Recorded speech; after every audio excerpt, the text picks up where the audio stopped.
Hello दोस्तों, Indian civil services हमारे इस यूट्यूब चैनल पे आप सबका एक बार फिर से बहुत-बहुत स्वागत है।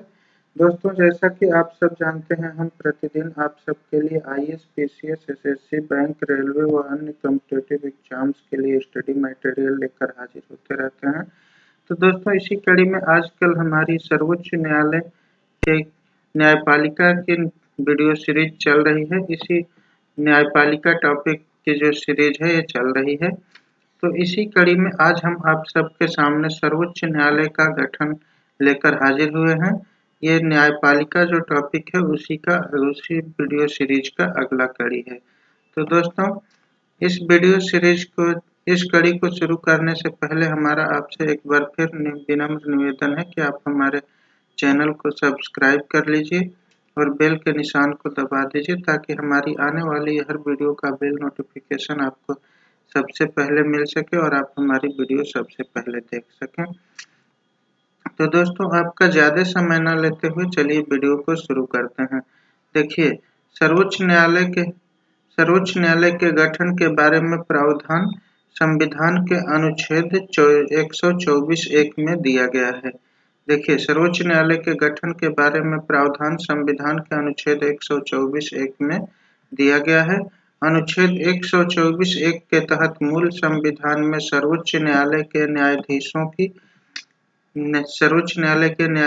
की संख्या एक मुख्य न्यायाधीश तथा 7 अन्य न्यायाधीशों को मिलाकर कुल 8 रखी गई है।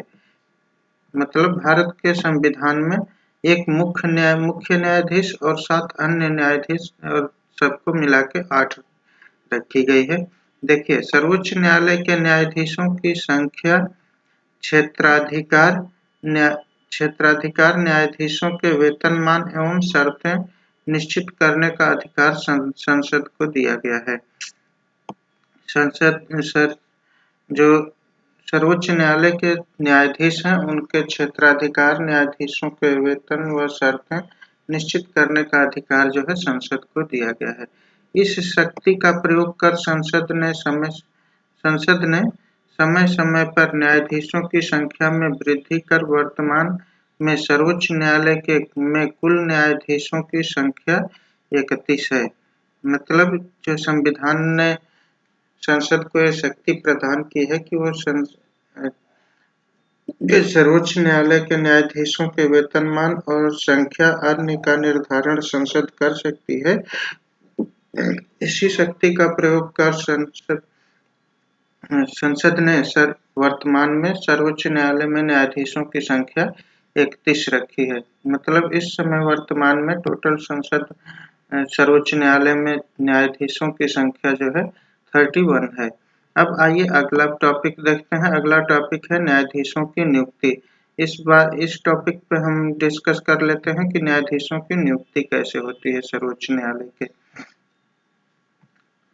देखिए, 1950 से 1973 तक व्यवहार में यह था कि उच्चतम न्यायालय में वरिष्ठतम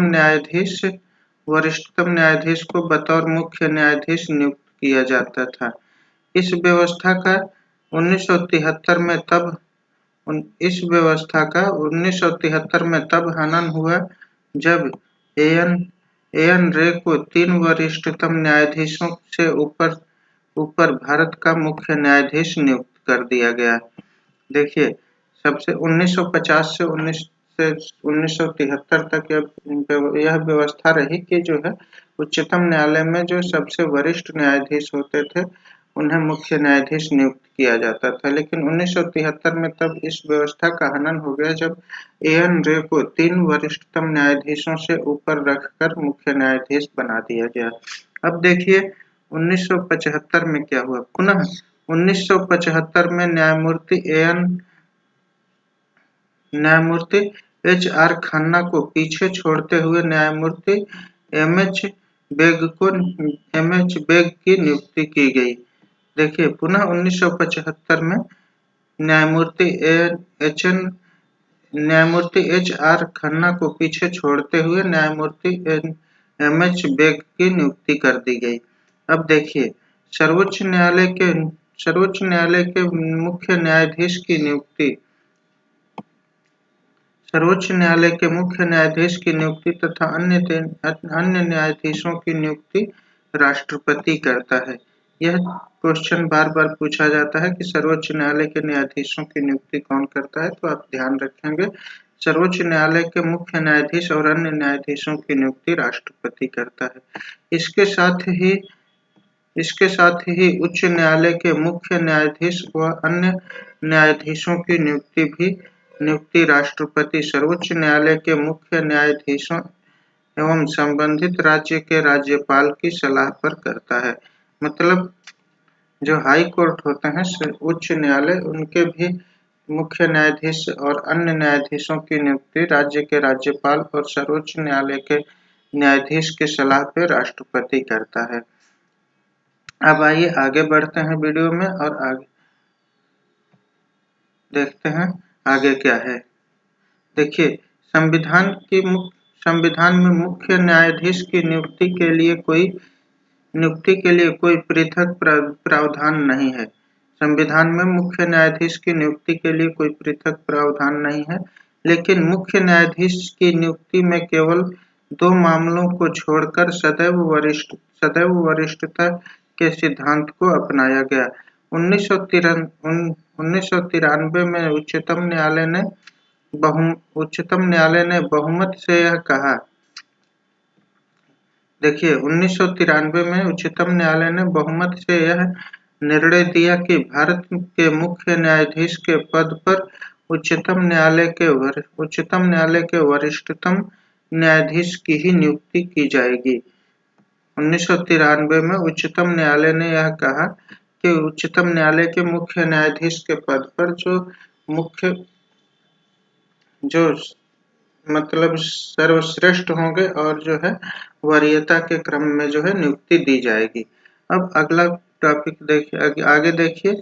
उच्च न्यायालयों के न्यायाधीशों की नियुक्ति के मामले में सर्वोच्च न्यायालय का मुख्य न्यायाधीश उच्चतम न्यायालयों के 2 वरिष्ठतम न्यायाधीशों से विचार विमर्श करने के पश्चात ही राष्ट्रपति को अपना परामर्श देगा।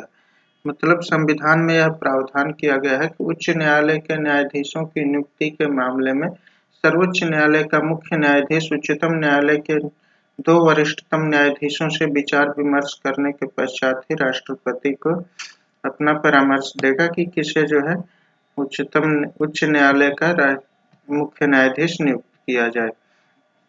देखिए, अब बात कर लेते हैं तदर्थ न्यायाधीशों की नियुक्ति की। अब हम तदर्थ न्यायाधीशों की नियुक्ति की बात कर लेते हैं। संविधान के अनुच्छेद 127 के अनुसार मुख्य न्यायाधीश राष्ट्रपति की पूर्व स्वीकृति से तदर्थ न्यायाधीशों की नियुक्तियां भी कर सकता है। उच्च न्यायालय के ऐसे न्यायाधीश जो उच्चतम न्यायालय का न्यायाधीश बनने की योग्यता रखते हों, राष्ट्रपति संबंधित उच्च न्यायालय के मुख्य न्यायाधीशों के परामर्श के आधार पर तदर्थ न्यायाधीशों की नियुक्ति करता है।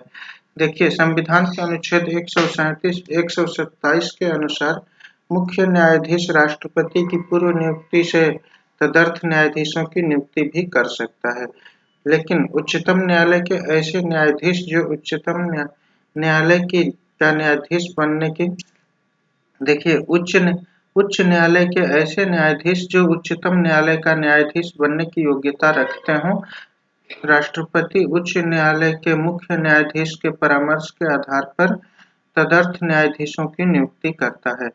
अब देखिए, आइए वीडियो में आगे बढ़ते हैं और बात कर लेते हैं उच्चतम न्यायालयों के न्यायाधीशों की योग्यता की। देखिए, उच्चतम न्यायालय के न्यायाधीशों की योग्यता देख लेते हैं।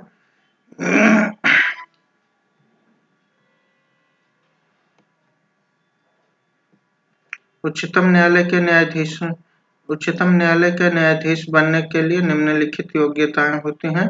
पहली योग्यता है वह भारत का नागरिक होना चाहिए। मतलब जिसे भी उच्चतम न्यायालय का न्यायाधीश बनना हो, सबसे पहली योग्यता यह है कि वह आदमी भारत का नागरिक होना चाहिए। अगली अगली योग्यता है अगली योग्यता है वह किसी उच्च न्यायालय में कम से कम 5 वर्ष तक न्यायाधीश रह चुका हो। वह एक या अधिक उच्च न्यायालय में लगातार कम से कम 10 वर्ष तक अधिवक्ता रह चुका हो। और अगला पॉइंट है वह राष्ट्रपति की दृष्टि में एक पारंगत विधिवेत्ता हो। वह राष्ट्रपति की दृष्टि में पारंगत विधिवेत्ता होना चाहिए। अब देखिए उच्च न्यायालय के न्यायाधीशों के कार्यकाल की बात हम कर लेते हैं। देखिए उच्चतम उच्चतम न्यायालय के सभी न्यायाधीश, मुख्य न्यायाधीश एवं अन्य न्यायाधीश सबका कार्यकाल जो है 65 वर्ष की आयु तक अपने पद धारण कर सकते हैं। उच्चतम न्यायालय के सभी न्यायाधीश, मुख्य न्यायाधीश एवं अन्य न्यायाधीश 65 वर्ष की आयु तक अपना पद धारण कर सकते हैं या अपने पद पे बने रह सकते हैं। अब देखिए न्यायाधीशों को हटाए जाने की प्रक्रिया देख लेते हैं। न्यायाधीशों को पद से हटाया जाना। सर्वोच्च न्यायालय तथा और उच्च न्यायालय के न्यायाधीशों को उनके पद से हटाना काफी कठिन है। उच्चतम न्यायालय के न्यायाधीशों को देखिए उच्चतम न्यायालय के न्यायाधीशों को उनके पद से हटाने की प्रक्रिया अनुच्छेद 124(4) में दी गई है। देखिए उच्चतम न्यायालय के न्यायाधीशों को उनके पद से हटाने की प्रक्रिया 124(4) अनुच्छेद में दी गई है। उन्हें केवल 2 आधारों से हटाया जा सकता है।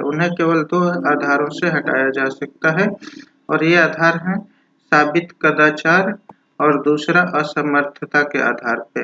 मतलब उच्चतम न्यायालय के न्यायाधीशों को या तो कदाचार साबित हो जाए या असमर्थता साबित हो जाए, तभी उनको उनके पद से हटाया जा सकता है, अन्यथा नहीं हटाया जा सकता है। अब देखिए आगे बढ़ते हैं। अगला है न्यायाधीश के विरुद्ध आरोपों पर संसद के एक विशेष बहुमत की स्वीकृति जरूरी होती है। किसी न्यायाधीश को उसके पद से हटाने के लिए प्रस्ताव संसद के किसी भी सदन में लाया जा सकता है और प्रस्ताव प्रत्येक सदन द्वारा अपनी कुल सदस्य संख्या के बहुमत तथा उपस्थित और मतदान करने वाले सदस्यों के 2/3 2/3 बहुमत से पारित होना चाहिए। इस प्रक्रिया के दौरान आरोपित न्यायाधीश को अपने पक्ष में समर्थन और पैरवी करने का अधिकार होता है। संसद के दोनों सदनों द्वारा पारित प्रस्ताव राष्ट्रपति के समक्ष आदेश के लिए रखा जाता है और इस प्रस्ताव पर राष्ट्रपति के हस्ताक्षर होने के पश्चात न्यायाधीश को उसके पद से हटना पड़ता है। ये जो है प्रक्रिया हो गई उच्चतम न्यायालय के न्यायाधीश को पद से हटाने की। अब आइए आगे बढ़ते हैं और अगला टॉपिक देखते हैं। देखिए इसमें आगे है उल्लेखनीय है कि अभी तक उच्चतम न्यायालय के एक भी न्यायाधीश को उसके पद से हटाया नहीं गया है। उल्लेखनीय है कि अभी तक उच्चतम न्यायालय के एक भी न्यायाधीश को उसके पद से हटाया नहीं गया है। यद्यपि हटाने की प्रक्रिया निम्न न्यायाधीशों के विरुद्ध आरंभ की गई थी। अब देख लेते हैं कि ऐसे कौन कौन न्यायाधीश हुए हैं जिनको हटाने की प्रक्रिया उनके विरुद्ध आरंभ की गई थी, लेकिन उनको पद से हटाया नहीं गया है अब तक किसी को भी।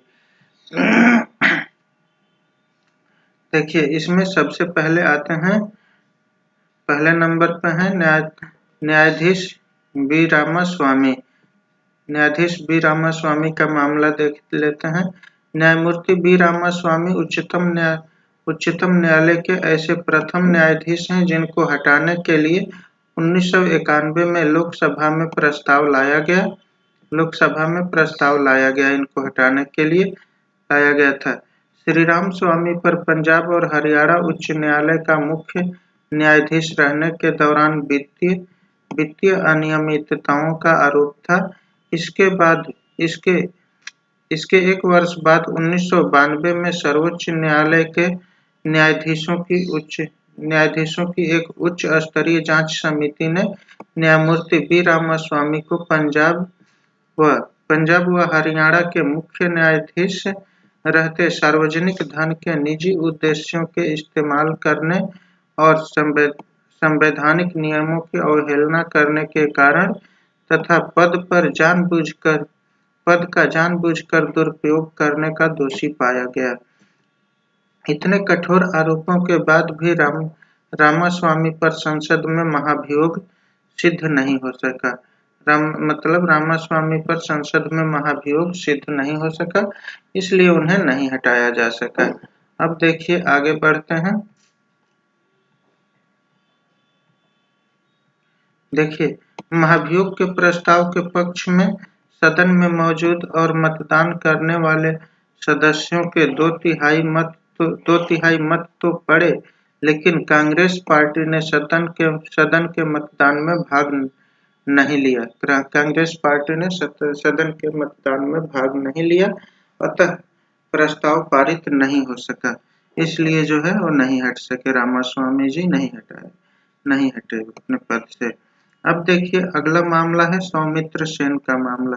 सौमित्र सेन का मामला है कोलकाता उच्च न्यायालय के न्यायाधीश सौमित्र सेन भारत के दूसरे न्यायाधीश हैं जिनको हटाने के लिए 2011 में राज्यसभा में प्रस्ताव पारित किया गया, लेकिन लोकसभा में प्रस्ताव पेश किए जाने के पूर्व ही उन्होंने त्यागपत्र दे दिया। मतलब राज्यसभा में प्रस्ताव पेश किया गया और लोकसभा में प्रस्ताव पारित होने से पहले ही उन्होंने अपने पद से त्यागपत्र दे दिया। अब देखिए अगला मामला है पीडी दीनाकरण का। पीडी दीनाकरण का मामला देख लेते हैं।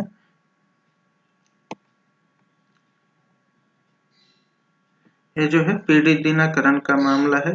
सिक्किम उच्च न्यायालय के मुख्य न्यायाधीश पीडी दीनाकरण के विरुद्ध भी कर्नाटक उच्च न्यायालय के मुख्य न्यायाधीश रहने के दौरान वित्तीय अनियमितताओं का आरोप लगाया गया था।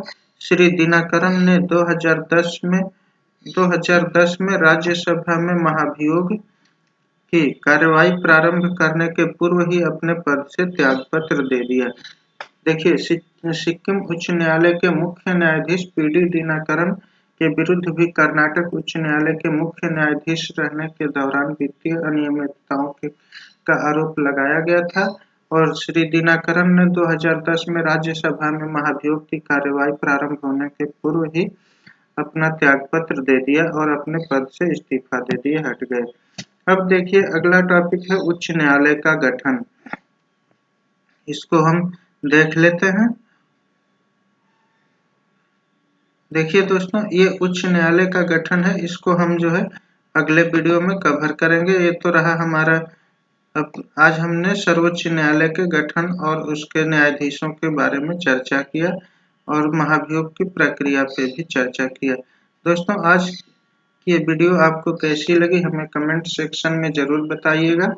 मिलेंगे आपसे अगले वीडियो में एक अगला टॉपिक लेकर, जो कि है उच्च न्यायालय का गठन, मतलब हाई कोर्ट के बारे में बात करेंगे कल। आज हमने सुप्रीम कोर्ट के बारे में बात किया, कल हम हाई कोर्ट के गठन की बात करेंगे। यह हमारा कल का टॉपिक होगा। तो दोस्तों आज की ये वीडियो आपको कैसे लगी हमें कमेंट सेक्शन में जरूर बताइएगा। आज की ये वीडियो यहीं कंप्लीट करने की हमें इजाजत दीजिए। मिलेंगे आपसे अगले वीडियो में, तब तक के लिए नमस्कार, जय हिंद।